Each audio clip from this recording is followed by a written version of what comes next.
Hello and welcome to Unleashed, the show that explores how to thrive as an independent professional. Unleashed is produced by Umbrex, which connects you with the world's top independent management consultants. I'm Will Bachman, and I'm here today with Trond Undheim, who is a futurist, a speaker, an entrepreneur. He's the former director of the MIT Startup Exchange. He has accelerated four unicorns and he's helped launch over 50 startups.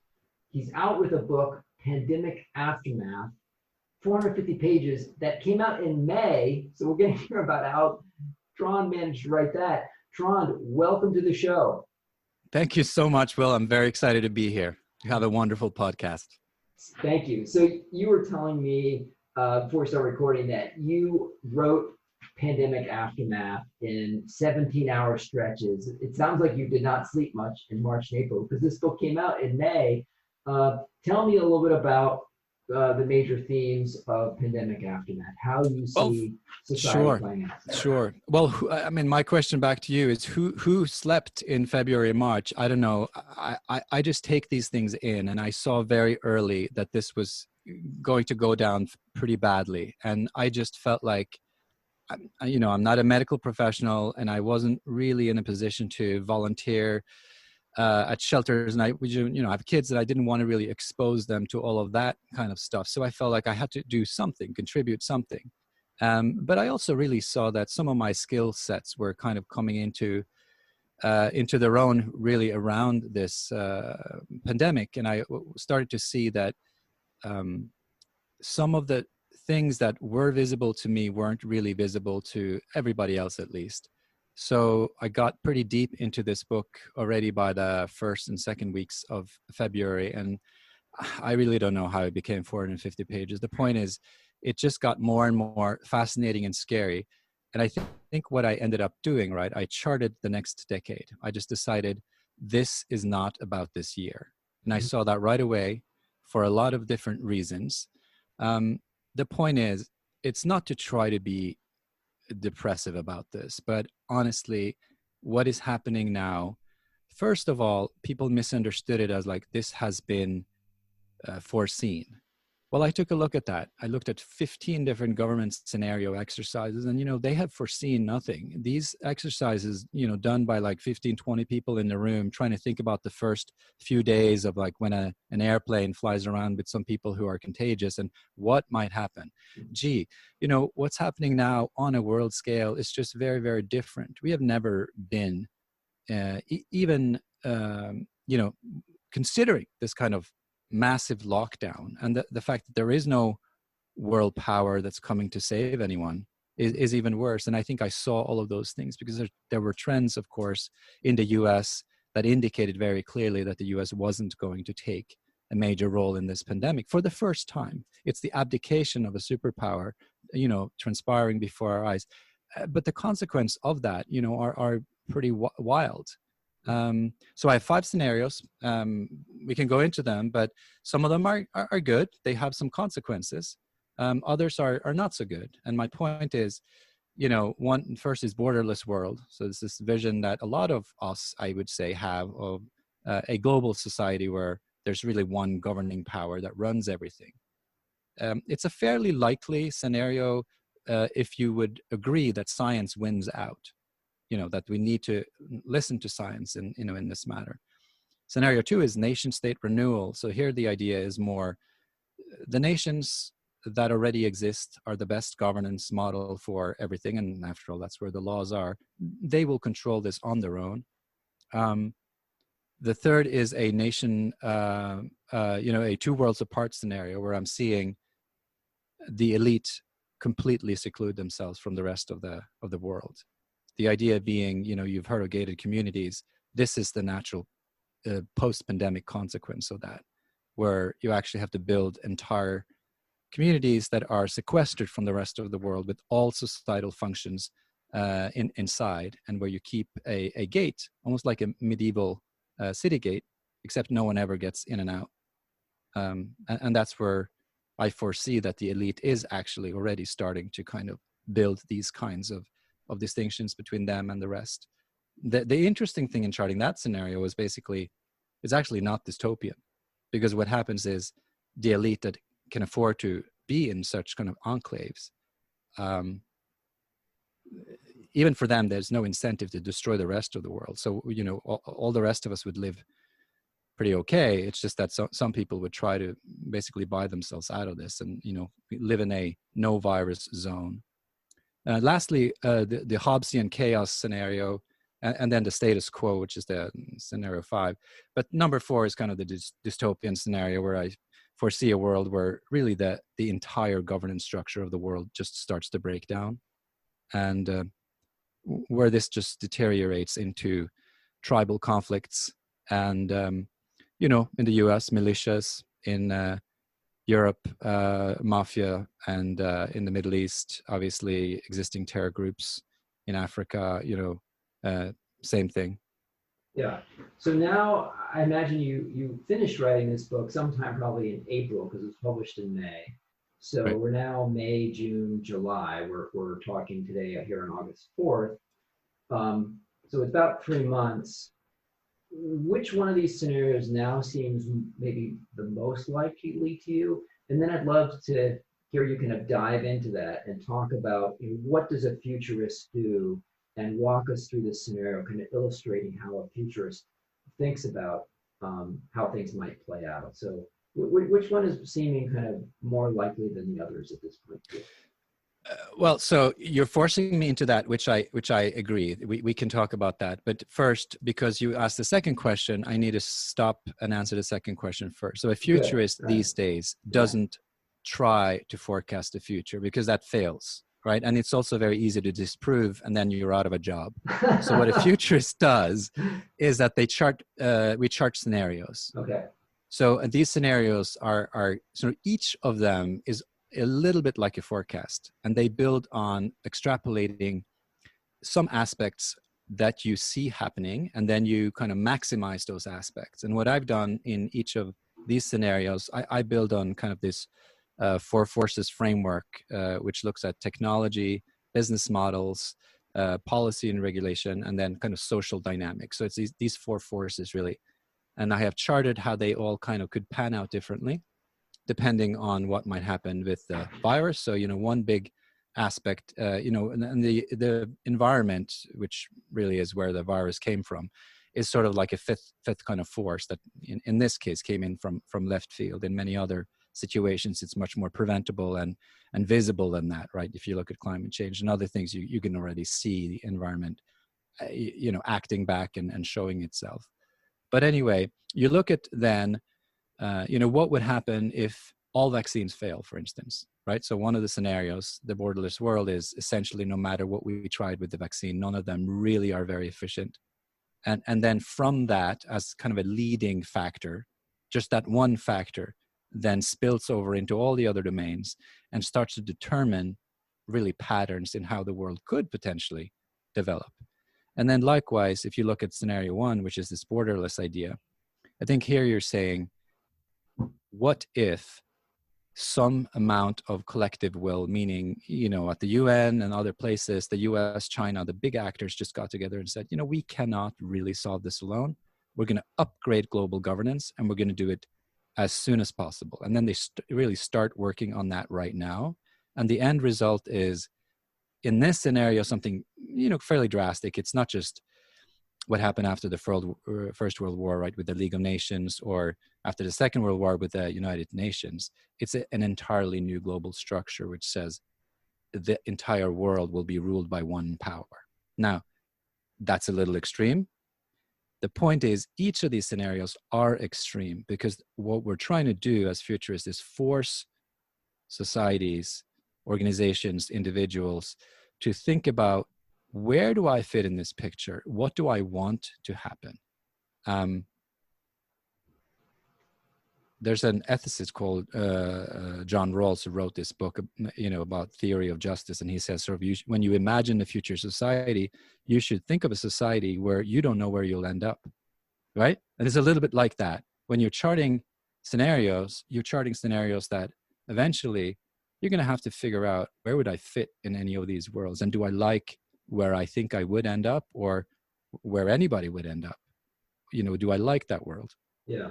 So give us a So little the bit. point is, you Yeah. can still control to some extent where we end up.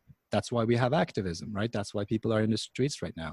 That it's possible to envision, at least push it to the best of your ability in one or two of these directions. And the end result is going to be in the middle. So the answer to your question is, we are not heading for any of those 5 scenarios. Well, we're definitely not heading for status quo.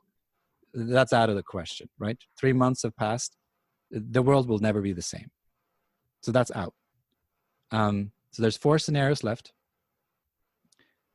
I would say we are edging towards the 2 worlds apart. That would be my best guess right now. Okay. But So, within that, there's a lot of internal dynamics that are kind of interesting, and you might have to read the book to really appreciate those kind of fine-tuned dynamics. But I don't really see how anyone is agreeing that we are going to go borderless. And I don't think anyone really thinks that the nation states are the right level to respond to this crisis. So the conclusion would be, the world's going to split up into elites, haves and have-nots, in a very extreme way, actually. So in the scenario, it's the world's billionaires that got to get together and chart one of the biggest real estate firms with buying up property and just saying, we're going to build a new world for us. And then they start living there and run the rest of the globe as absentee kind of landlords. Now, will this happen? I don't know. But it's pointing to something that, I mean, I live in a wealthy town. I have enjoyed that over the last few months. I am one of the relatively privileged. I have seen how much it matters where you live and how you can protect yourself, in these days. And that's just it just gets compounded, I guess, if you have more resources. So tell me a bit more about the process. So I understand the point about you're not trying to predict, the Philip Tetlock prediction, tests and so forth. Most people aren't very good about prediction, but so I can see the value of even you not predicting, but saying, look, here's a number of different scenarios. And if you're, say, a business person, you say, all right, well, let me prepare for each one of those scenarios because I can't predict which one will happen, but you prepare for them. Tell me a little bit more, like walk us through the process of, as a futurist, you identify, make some assumptions about here's one potential scenario. Walk us through how you've then built out all the implications of that. Maybe you illustrate it with the 2 worlds apart scenario of, okay, so this idea of elites are going to separate. What are the practical ramifications of that? How might that look? Well, certainly when you don't pick the dimension at will, right? So you start with a mental model of how you think society works, and that's where in a typical scenario exercise, it's not just one person who charts this out. So that's very unusual. This is probably one of the few scenarios where one individual, because of time and that wasn't an option for me in this context. So it's a little unusual. Typically, a scenario exercise, you spend an enormous amount of energy reaching out to all the actors that could potentially have something to say about this. So the real scenario method is a very, very deep kind of stakeholder engagement. So you talk with policymakers, you talk with tech developers, ideally, and then you talk with social movements and activists and people who might be influencing kind of how that part would go, and you talk to business leaders. And then what you kind of try to distill out of that is, where are we as a society? And then you look at what other people have been predicting, and then you distill it into, in my framework, which is a fairly standard framework and kind of a mental model of how society works, you just try to decide what institutions are running society. And, in sociology, the classical institutions, would be, there's law enforcement and government, obviously, which has many sort of roles. And then there's business, which again, can take on kind of different forms. And then there's kind of that X factor of science and technology. And each of these, they don't develop in and of themselves. right? It's just not the case that technology would come up with the internet if the US hadn't sponsored it, right? It wouldn't have been the internet. It would have been something much smaller. And likewise, with many other technologies. So the conditions under which innovation flourishes just depends a lot on the societal context. So that's how you then start to unbundle how these things happen. And if you look in particular at this two worlds apart, I'm charting a decade's worth of development, and it doesn't all happen overnight. It's not like, even if I believed that this scenario is happening right now, I'm not saying, 6 months from now, the whole world will be in internal conflict. It happened gradually, and then suddenly you're there. You're just there where more and more you will see what we have seen in the US, which is demonstrations that turn into militias, that turn into armed conflicts in small city territories. And then after a while, okay, the National Guard gets called in, National Guard perhaps gets beaten down, like a David and Goliath type scenario, because it's not very popular to come in with guns on people. And then you can just compound how that would then happen in different parts of the world where there may be no central power that has the ability to curb that kind of uproar. And you kind of chart previous crises. And what I did with the two worlds apart, the only way to kind of envision that the whole world would break apart is, one thing is the pandemic. The secondary and third effects of the pandemic will, however, have the potential of becoming so much more severe if other things happen, together with it. So for instance, there's a hurricane, right, in the US right now. Let's say that was a category 5 that blasted the world, New Orleans, just like Katrina did. Well, that would be very bad right now. That would probably mean that, half of the US would be without power, or whatever number of subscribers would be without power for a long time. And you can compound that with floods in India. There are many natural catastrophes that, if coming right now on top of a pandemic, hunger in Africa, which is actually already kind of pointed out that could be a major X factor right now. It's not that the pandemic itself causes all these things, but it weakens the system that would otherwise have responded to things in an adequate way. Okay. So it's all of these factors, and then some of them obviously won't happen. But in this scenario, I'm just forecasting, let's just say that one severe second order event happened every kind of year in every major region of the world in the next 5 years. That's how this scenario would happen. There just wouldn't be enough response capacity to block the unrest that would follow from major catastrophes that weren't responded to by any government force. At that point, citizens naturally say, we don't really have a government that helps us, because it's actually empirically true. So I'm not just trying to create some sort of Hollywood scenario. I'm just pointing to rational things that might happen in this new world that we're finding ourselves. So the point is not to scare people. It's just to say we are a little bit in an unprecedented territory where, if some extra unfortunate events happen on top of this right now, some of which, by the way, could be planned events and planted by other powers, then we could potentially get into this situation. Yeah, no, you're right. Boy, if there's big power outage, or a hurricane, it obviously causes a lot of problems, and then people are less able to socially distance. They're trying to escape from the hurricane, public transit. Right. Curious to hear your thoughts on how any one or more of these areas might evolve. So, travel and the travel industry, number one. Number two, just education from primary school up to college. 3, working from home. It seems to have been a massive shift and a lot of speculation on, will that kind of continue? Will companies just keep employees remote, and will commercial real estate just get hollowed out. Retail, potential changes there.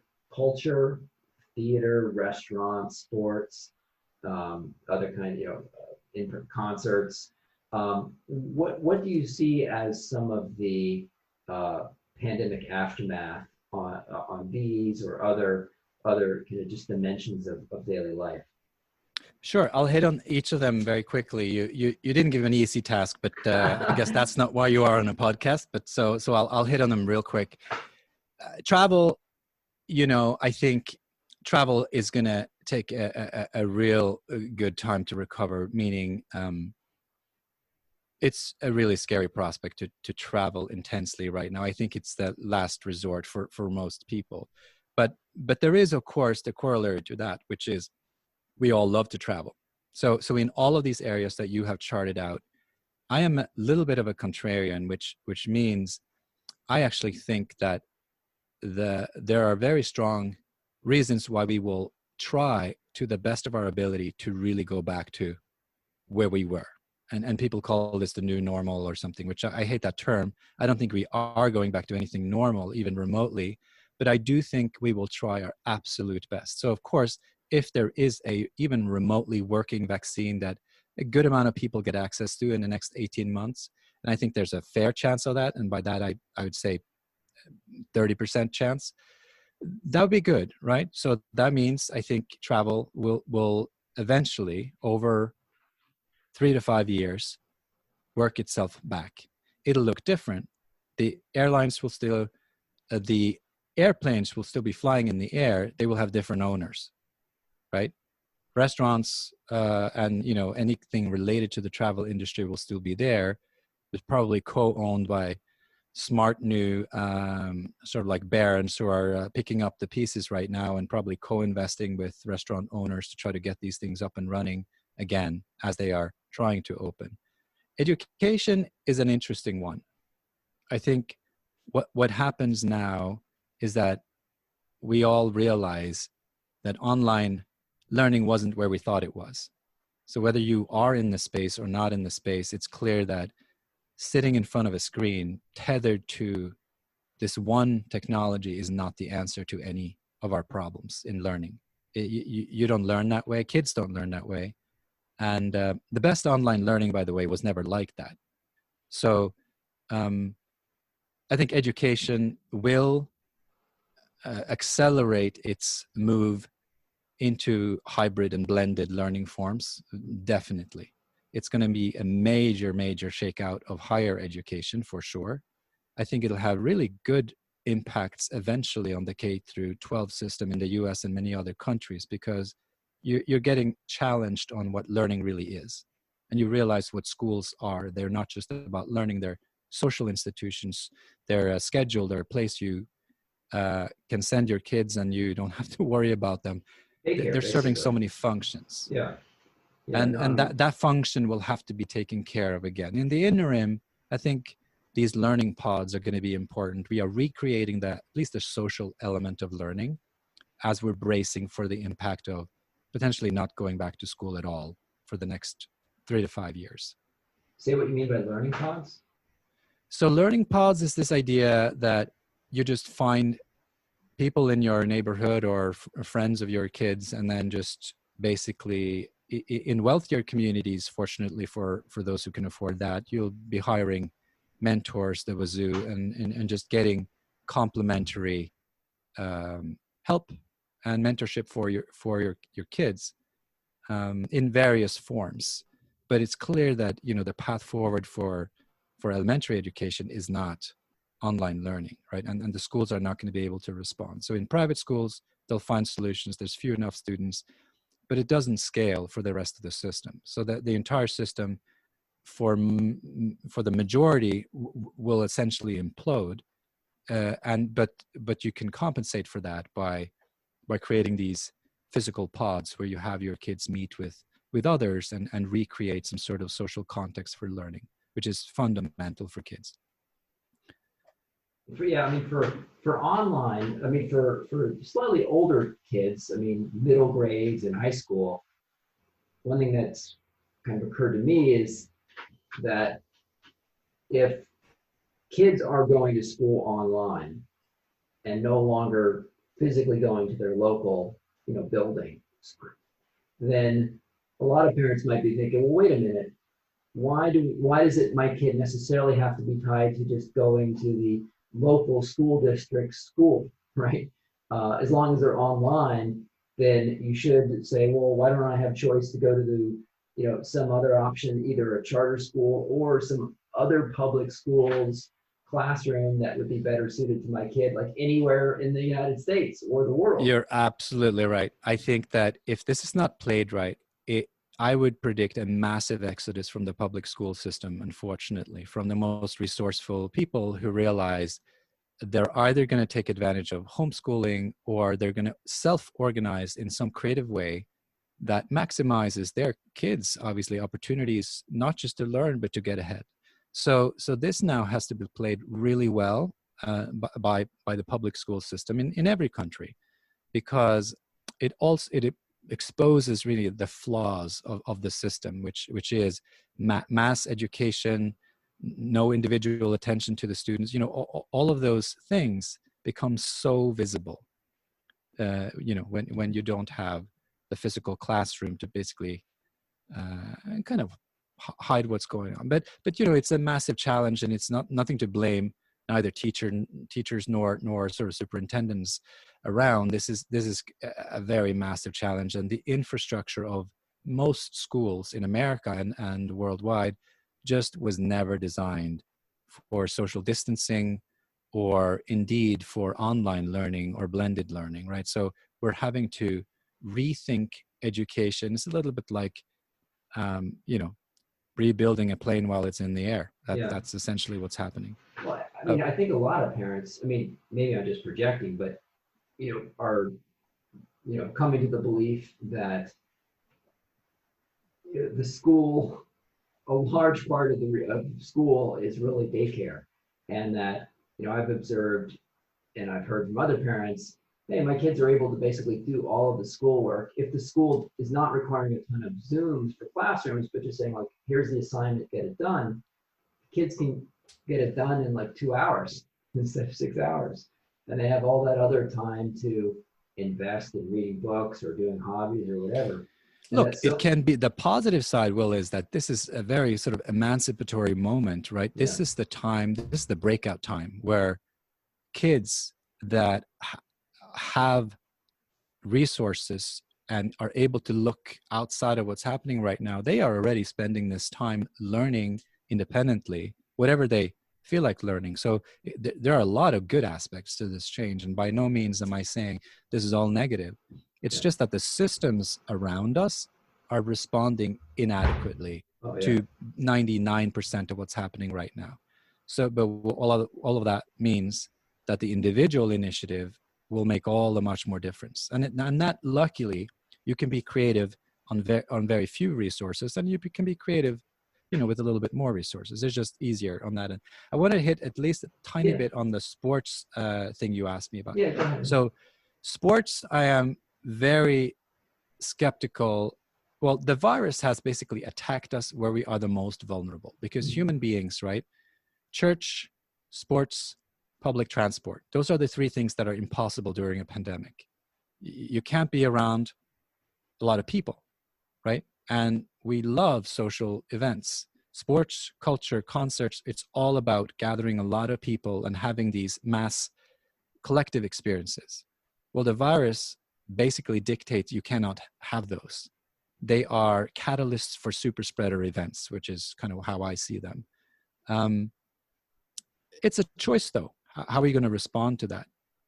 So far, it seems like in the beginning we locked down, and then we're accepting more and more that there will be some spread. And in the US, there's a de facto acceptance that community spread, has now happened and is there. At that point, you could say, well, it is spreading. There's no way to contain it, and we will have our sports events.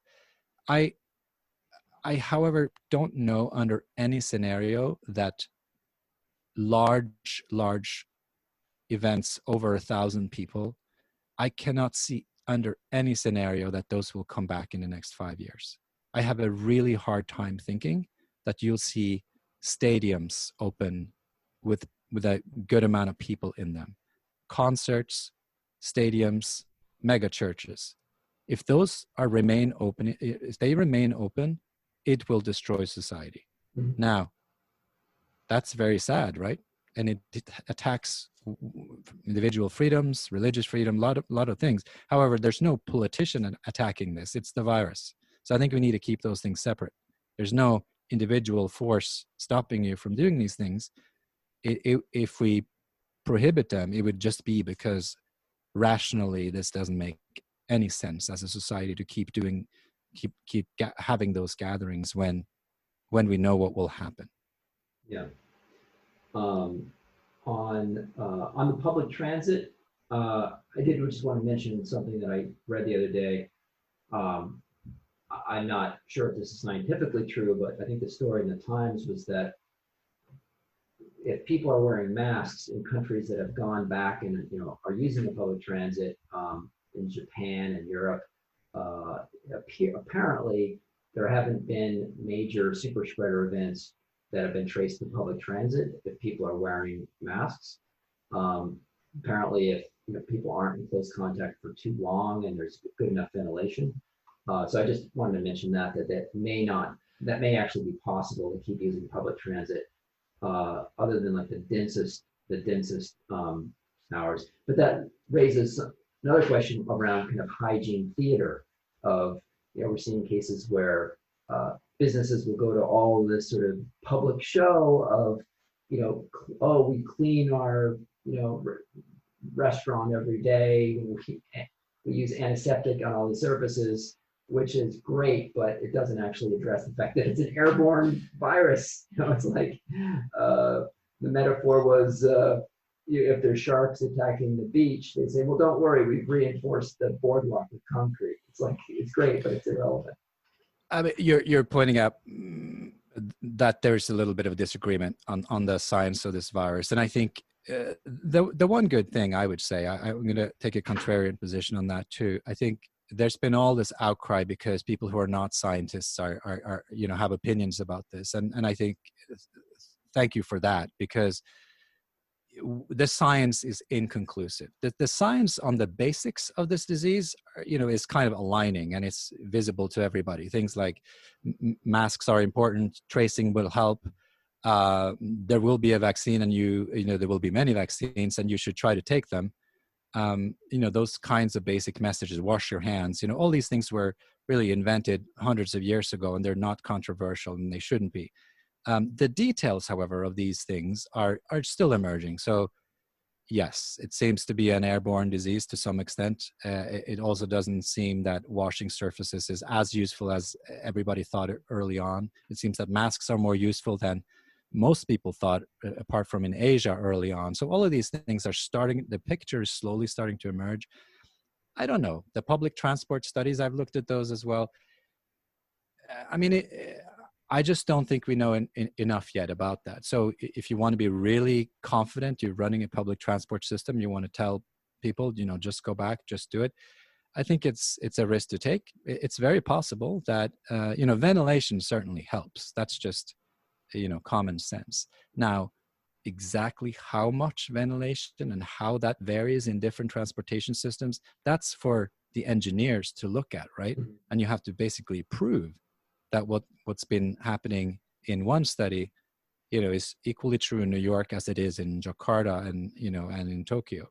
So yeah, I think it's hard to know what to believe, really. It's hard right now. I think the individual sense there is you just gotta, how much of a risk taker are you? You want to trust that one study in a different city than yours, or do you want to wait for some true data where someone says, well, here's what we're doing, and so far no proof of contagions. I think it's all up to your risk profile so far. There's no conclusive evidence on public transportation. It would be fantastic if it's true. Yeah. It would be fantastic. You've been polite not to bring it up. I think that you are Norwegian by birth, and you've been polite not to bring it up. But I wonder if one potential outcome in the aftermath is that the U.S. loses some global credibility. I mean, it seems like a lot of countries in the world are doing much better than the United States. In fact, among developed countries, it seems, like we're doing the worst. Like a lot of Europe has it mostly under control. South Korea, Japan, a lot of countries have it relatively under control. Periodic outbreaks, but it seems that somehow they got their testing together. They didn't have major politicians telling people not to wear masks, except maybe Brazil. But what's your thought around that, around how the potential impact of just U.S. influence and credibility around the world, given how incompetent our government has been at responding? Well, let me still keep it a little diplomatic. I would say I'm not the only one to point out that the US has lost significant soft power over this crisis. I would also say I would be one that has, I would say I have seen that over the last decade, not just here. So I wouldn't connect it so much to one kind of political decision or a particular leadership right now, as I would say it's, it is a power in decline. The scale and speed of that decline has been staggering over the past 3 months. And I think it accentuates this move from a unipolar to a multipolar world order where there's no one superpower that runs the show. And there are many reasons why those other superpowers, one which was weak and has gotten stronger, one which was always emerging, China, and has now come very strong on the world stage, but has other problems, in terms of credibility, which slows it down in its kind of world dominance. But there's no questioning the fact that if you were sort of looking from a strategic angle and your agenda was protect the US dominance, I would say bad job. You said one power is likely to increase their credibility. Which powers do you think are doing really well and are gaining credibility? Well, of the big superpowers, I actually think that China has played this, immensely well. And maybe that's fair. I mean, they have made massive progress in many domains. There's a slight little glitch right now because they have managed to get into some sort of one-to-one conflict with the current leadership in the US, which I think was silly. But there's no doubt that over the last decade, what they have done and their influence really on many continents is astounding. But I think over and beyond that, COVID has sort of created new heroes as well, created heroes out of New Zealand and very small countries. Mm. One of the things, when you look at history in very long waves, like I do, and look in 30-year increments, the events that happen, such as is happening right now, can really, they don't in and of themselves change everything. But even small countries or even large countries were insignificant once. And I think this kind of crisis has the elements to elevate even new countries into global leadership. That's not so visible now, but 5 years from now, 7 years from now, in this kind of new reckoning that's coming after this crisis, which will take a long time because policy and regulation is very slow moving fields, I wouldn't hold it past a couple of the smaller nations, and I'm not speaking about Norway, I think, but some of the mid-sized nations to really come out on top. It could be some European countries that really make some smart moves here. I think some of the bigger countries will make or break around this, India notably, right? I mean, this could be India's decade, depending what they do with this crisis. How should can a business person use your book? So each of your chapters has takeaways and exercises. So someone is thinking, is running a business, doing strategy, leading a business. You're not making predictions about any of these, but you're laying out a number of different scenarios and the implications of those. What sort of kind of takeaways should a business person have on how to prepare for these different potential outcomes? So, Will, I think I've been pretty nice to people because there are exercises in there, and it is a little bit of a self-help book, both if you are a government. I mean, I really kind of intended this as you can literally take this book in, you can save yourself the money of creating all of these scenario studies, and you can run a countrywide scenario study at the prime minister level with this book as is right now and learn an enormous amount. And I would say go far deeper than any of these 15 studies that have been carried out so far. Likewise, if you're a large company, you can do the same. On the other hand, I would love to help them with that. So, so I mean, there's both. But I mean, joking aside, I think, whether you're an individual just wanting to get some food for thought and think about what might, be your place in the future, or you want to make bets on the market, there's food for thought in all of my scenarios. I mean, friends of mine who are, really big investors have been coming back to me and asking me questions. I don't think this book comes with all the answers. I certainly haven't really sat down and started trading myself based on these findings. Maybe I should. I know for a fact that if you had finished this book when it was still a draft and not published, just even the first draft in mid-February, and invested based on some of the things I'm saying in the final chapter, you would be a billionaire right now. Now, did I invest? No, because I was writing this book. So, this is hindsight is 2020, but. You alluded to your practice beyond writing books, and you have more than this one out. Tell us a little bit about your practice. So you have disruption games published, future tech is coming out next year. Tell us a little bit about your consulting practice. So what I am involved in right now is I'm in the middle of a very sort of creative period where I'm really putting together a lot of the thoughts that I have had. I've spent 7-8 years at MIT. Before that, I spent time in the European Commission. I was a policymaker. I worked at Oracle, a big IT company. But during the last decade, I've had 3 kids and I've had family to think about. I haven't really had the energy to sit down and really think. So both in my consulting practice and also in kind of my writing, I'm in a very fruitful period where I've been lucky enough to have the time to sit down and really do some thinking and become hopefully useful. I've also been commercializing, a startup, which, is still a little bit in the making, because I think the thing we try to bite over is a very big problem. So to be honest, I am involved with a lot of different things while I'm still trying to grapple with this major challenge that I set myself about 10 years ago, really, and only in earnest started working on kind of 5 to 7 years ago, which is how can we create a technological innovation that will simplify the way that we can stay up to date on kind of the emerging future as it's unfolding. So in other words, polymaths are the only people that really change the world.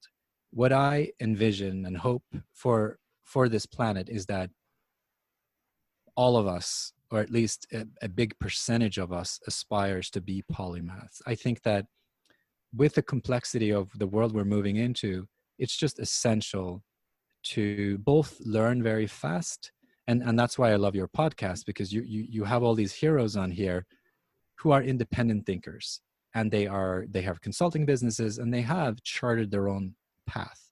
Well, I want to try to create a platform that lets those individual professionals have kind of the same platform that you would have if you were in the prime minister's cabinet. And I have written briefs for EU commissioners and people high up, and I know the kind of information they have access to. And so it's been my passion to try to rebuild a system where you relatively quickly can become an expert, so you can at least be conversant with the top in any field over a weekend. So that's the quest I set myself. Now, it wasn't easy, Will, I will tell you that, because it's not as easy as just building a search engine a la Google, because what you have to do is you have to get rid of all the noise, and the noise is the problem. you can't outsource that to every individual and hoping that they will just pick the right search term. It's a much more complicated challenge. And I've lately come to believe that there's a hardware component to it as well. And thinking is much more of a bodily function. You have to use many more senses. So we're now trying to think about how to integrate sensors and some sort of communication tool between people into the solution. And it's a very fruitful endeavor, but it's extremely difficult. And I have failed with more prototypes than I would wish to think about in trying to do so. Well, each failure brings you one step closer to the system that's going to work. I love this idea of coming up to speed quickly on topics. One sort of dream that I have is that there's people out there that like just understand certain things, and that the knowledge is not really public. And an example that I think about is people that are running for president, right? Somehow they get surrounded by these advisors who kind of briefing books, or they fill them in on all sorts of stuff that these people have no clue about. Maybe they're, mayor of a city, they're governor of some state, and they've been their whole life focused on that state. And then they get these briefing people who brief them on, okay, here is basically the deal on the Israel-Palestinian conflict, or here's what you need to know about like India, right? Or Right. about taxes or something, or about, what to say about abortion, or how, here's how like the Cubans in Florida think about Castro, and just all this stuff. I would love to get those briefings, someone who puts those briefing books together should just publish it as a book, because it feels like people in Congress or in the Senate, they just sort of know this stuff. It feels like someone briefs them. Well, Will, isn't that what we're trying to do with our podcast? I mean, I recently, as recent as a month ago, started my podcast, Futurized, and the idea there, and I cannot believe I didn't do this earlier. I mean, I was told, my wife, other people, and I love to do this, right? I love to interview and be interviewed and learn. And similarly, I listen to your podcast. I listen to Shane's Knowledge Project podcast. They're just rich resources where you learn every day. And I hope to build this resource. I mean, I must have done 1,000 interviews in my days. And had I recorded all of them, but also with the explicit notion that it was going to be made public, I mean, what an archive of insight. So what I've started to do, so Yegi is this company that I have where we're trying to productize, this knowledge machine, this kind of Memex version of the pre-internet, which, basically is this knowledge machine that does all that for you. But until that point, and as I'm working on various prototypes, I hope that Futurized will be an archive that is a beginning of that. And in fact, I use some of the same people that I try to put into my machine. I interview those same people and we release it as podcasts. And I always ask people at the end, I say, how do you stay up to date? So, whether I'm talking about nuclear waste, or I was talking about diversity, I was talking about quantum technology the other day, or, whatever the topic is, if it's technology or politics, I always ask people who are experts, how do you stay up to date? How do you recommend my readers and my listeners stay up to date? What kind of answers do you get to that? Because I mean, well, so many people are just not deliberate about it. They'll like be on Twitter, they'll sort of follow the news, but like, what do people who are really deliberate about staying up to date? What are they telling you? So I want to be careful here, because I love I love the people I have on my podcast, and they, for the most part, give good answers. But I think if I look at the last 10 years when I've been asking this question to people, because I've tried to put that into my system, right? So I ask this question of everybody I meet. It's remarkable to me that people are not more reflective about what they put into their head. So even really experts in their field, they have to scratch their head a little bit at this question. It's not something that comes easy to them.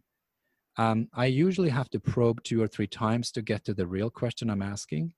Many times what they surface is like, I prefer this over CNN. And then I say, well, I was more talking about like newsletters or unique sources that you go to. And even this idea of kind of prioritizing. And I say, well, you've mentioned 10 different things, but if you were on an island and you only had 3, which ones would you pick? You actually have to probe a little bit to get to this. So it's clear to me that this is, again, it's not something you can just ask people and then right away get the answer. And then you could summarize, you ask 1,000 people the answer and you have your database of what you should look at. It's much more complicated than that. Some people use this source, others use another. And it goes back to this question of polymaths. It's the combinatory skills. It's how you combine these sources that matter. If you or I get told, here are the 20 things you should read, this is the 5 newsletters you could get in your inbox, we would not become a Leonardo da Vinci just because we had access to those. We would not go and become hedge fund winners and invest in the right things. There's so much contextual knowledge, and that's what my tool, at Yegi, that's what we're struggling to recreate. That is essentially the big ticket item in AI as well, by the way. No one really understands how the brain works. What we're trying to do is uncover these contextual layers that go on top of any algorithm that you might just think of based on kind of data that's apparently right out there. So even if you said, these are the 1,000 best sources, and that's kind of where Yegi is right now. I know what the 1,000 best, probably 10,000 best sources of information are in most fields. And it's it's about 10,000 sources. However, how should you consume those? When should you consume them? How should you combine them? And how do you explain that we all actually have access to this because it's a tiny microcosm of the internet? We are not all as smart as that. You talk about polymaths. What, in your experience, thinking about this deeply, are the types of different areas of expertise that combine well together? Does it matter? Is it you sort of take any 2 or 3 or 4 areas of expertise and being expert at multiple ones helps? Or are there some kind of patterns like, having one science expertise and one visual communication expertise or something could be good? Or Yeah, well, that's not a bad angle right there. I mean, T-shaped expertise is a big trend, and I write about this in my forthcoming book, Future Tech. But the point is, I don't think it was very misunderstood, this idea that you have like horizontal expertise, you go wide and then you go deep in one. I am more an advocate, and if you look at historical polymaths, they go wide in many domains. They are very widely read, and by the way, when you go wide, that's not just in soft subjects. And by the way, I don't believe in soft subjects. So a lot of the misunderstanding of this is that if you are a polymath, you have a little bit of a communication skill, which is easy to get, and you have a little bit of empathy, which is easy to do, and then you go deep in math, and then maybe you are an artist. So typically it's like one soft area you go deep in, and then one art area, and then one science area.